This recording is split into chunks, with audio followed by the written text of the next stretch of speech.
Venezianico, la célèbre marque vénitienne, vient de sortir une montre qui s'appelle la Redentore Bella Notte, Belle Nuit, qui nous fait réfléchir à quelque chose. Quand est-ce que s'arrête le produit industriel et quand commence l'œuvre d'art? Je suis vraiment loin d'être un expert en art, et vous allez certainement critiquer ce que je dis ici à juste titre, mais pour moi une œuvre d'art doit être unique. Nous sommes ici sur une édition qui est limitée, mais certainement pas unique. Cependant, si je prends la définition du Larousse sur ce qu'est l'art, je vais aller sur une des définitions, celle qui me paraît la plus correcte et applicable ici. C'est la création d'objets ou de mise en scène spécifiques destinés à produire chez l'homme un état particulier de sensibilité, plus ou moins lié au plaisir esthétique. De ma compréhension, état de sensibilité veut dire que l'art, l'œuvre d'art est censée apporter en vous une émotion, qu'elle soit positive, négative, une réaction en tant que telle. Et je pense qu'ici on est en plein dedans. Quand vous voyez cette montre, vous avez certainement comme moi une émotion. Je ne peux pas décrire exactement en mots ce que vous ressentez, ça va être bien sûr propre à chacun. Cependant, vous aurez certainement une réaction relativement forte. L'œuvre d'art ne vous laisse certainement pas indifférent. Son objectif, et ici cette montre ne laisse certainement pas indifférent. On parle aussi dans la définition de plaisir esthétique. Regardez-moi ici ce que Venezianico a atteint. Nous sommes face à un cadran qui est vraiment la pièce centrale de la montre, qui représente la place Saint-Marc dans toute sa splendeur, lors de la célébration du Redentore. Parlons un petit peu histoire, parlons du thème de cette montre, la célébration de la nuit du Redentore, donc la fête du Rédempteur. Vous le savez peut-être, mais Venise a subi une terrible épidémie de peste entre 1575 et 1576, où 50 000 personnes sont mortes. Ils en sont bien sûr venus à bout, et pour célébrer la fin de cette peste, tous les 3e dimanches de juillet, ils célèbrent la fête du Rédempteur. Voilà pour la petite leçon d'histoire, revenons-en sur la montre.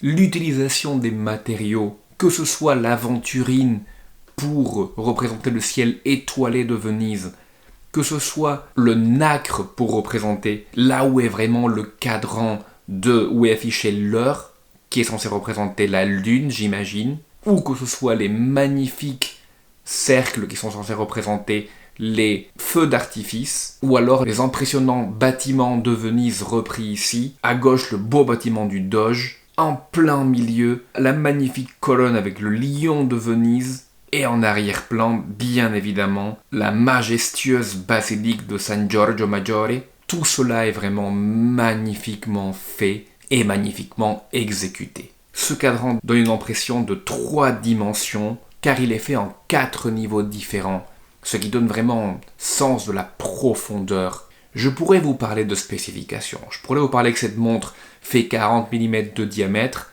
par 11,5 mm d'épaisseur, par 46,6 de corne à corne. Je pourrais vous parler aussi du boîtier, un boîtier qui est là vraiment pour s'effacer et pour laisser place à la majestuosité du cadran. Je pourrais vous parler du mouvement déporté Seiko NH05A, vraiment tout petit, qui permet cet affichage de l'heure sur un diamètre de 1,5 mm.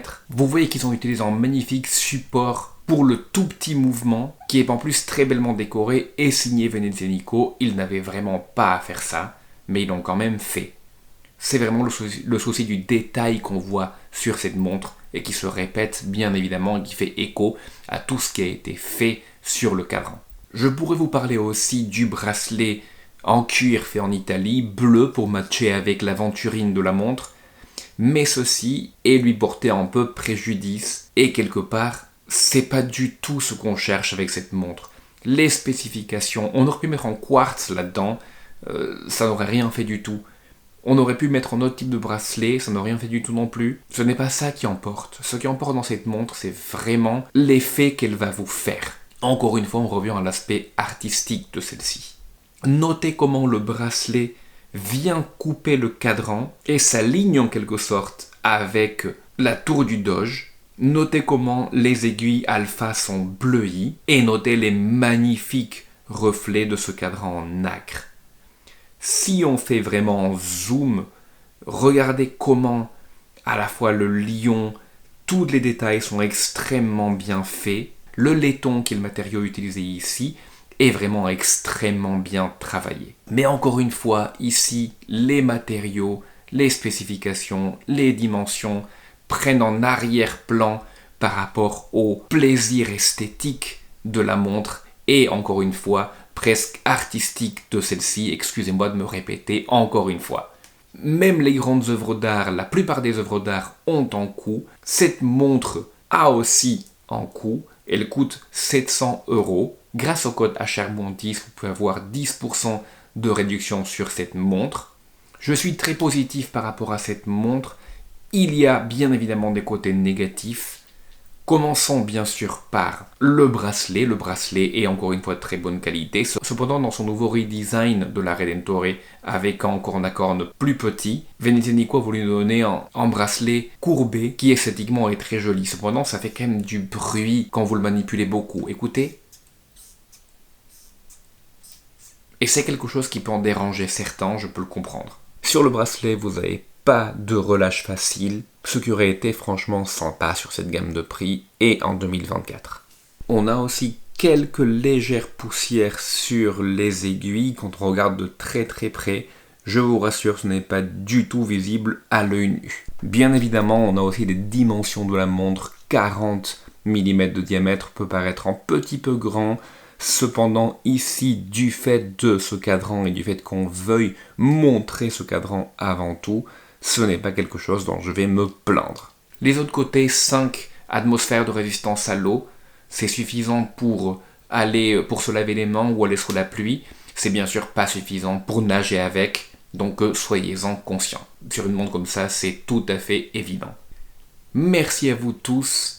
Je vais vous laisser ici avec d'autres vidéos sur d'autres montres qui peuvent vous intéresser. Sur cette chaîne, nous parlons de montres d'excellente qualité, mais toujours au meilleur prix. Si c'est quelque chose qui vous plaît, n'oubliez pas de vous abonner à la chaîne en cliquant sur le bouton ci-dessous si ce n'est pas déjà fait, bien évidemment. Merci encore et je vous dis à très bientôt.